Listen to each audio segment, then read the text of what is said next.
भगवान श्री कृष्ण का जन्मोत्सव जन्माष्टमी का त्यौहार देश भर में धूमधाम से मनाया जाता है। भक्त मध्य रात्रि में कन्हैया का श्रृंगार करते हैं, उन्हें भोग लगाते हैं और पूजा आराधना करते हैं। इसके बाद श्री कृष्ण के जन्म की कथा सुनी जाती है। भाद्रपद माह के कृष्ण पक्ष की अष्टमी तिथि को भगवान श्री कृष्ण का जन्म हुआ था। आइए भगवान श्री कृष्ण की जन्माष्टमी के बारे में जान लेते हैं। भक्तों, स्कंद पुराण के मुताबिक यथाथी वंश के राजा उग्रसेन का राज चलता था। उग्रसेन का सबसे बड़ा पुत्र कंस था। किसी चचेरी बहन देवकी थी। कंस अपने ही पिता को जेल में डालकर स्वयं राज करने लगा। वहीं दूसरी ओर कश्यप ऋषि का जन्म राजा शूरसेन के पुत्र के रूप में यानी वासुदेव का जन्म हुआ।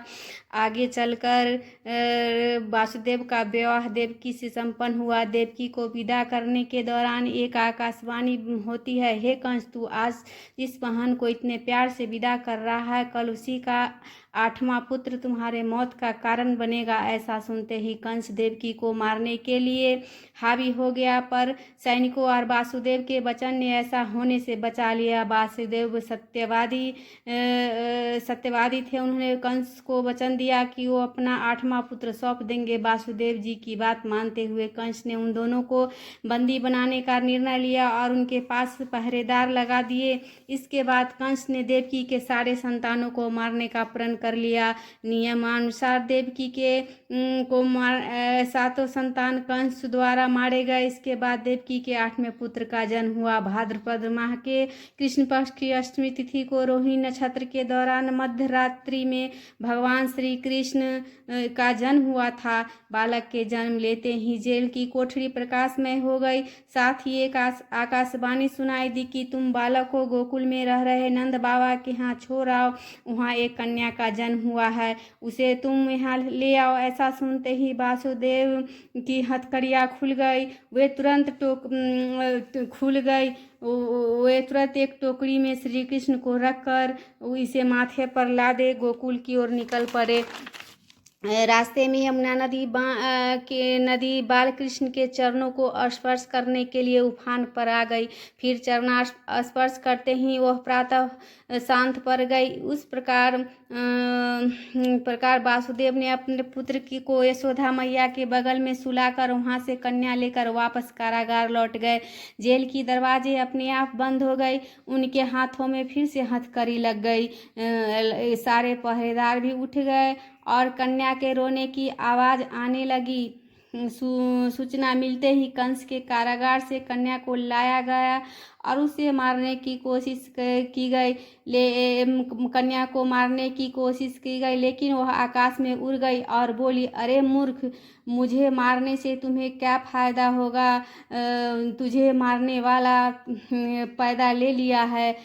इसके बाद कंस ने कृष्ण का पता लगाना शुरू किया। इधर उधर पता लगाते लगाते श्री कृष्ण का पता लगा लिया और उसे मारने का खूब प्रयास किया। कई दैत्य राक्षस भेजे, लेकिन कृष्ण को कोई मार न सका। अंततः कई राक्षस भेजे गए, लेकिन श्री कृष्ण को कोई मार नहीं सका। अंततः श्री कृष्ण ने कंस का वध किया और उग्रसेन को पुनः राजा बना दिया। इस प्रकार कृष्ण जन्माष्टमी की व्रत कथा पूरी हुई। ऐसी मान्यता है कि जन्माष्टमी के दिन कहानी को पढ़ते या सुनने से व्रती के सारे पाप धुल जाते हैं, सारे कष्ट मिट जाते हैं, घर में सुख संपत्ति आते हैं, घर में खुशियाँ आती है, घर के सभी लोग खुशहाल जीवन व्यतीत करते हैं। श्री कृष्ण व्रत करने से सभी की मनोकामना पूर्ण होती है और सब खुशी से जीवन व्यतीत करते हैं। जो पढ़ते हैं सुनते हैं उनके उस व्रती के सारे पाप धुल जाते हैं, जीवन के हर कष्ट मिट जाते हैं,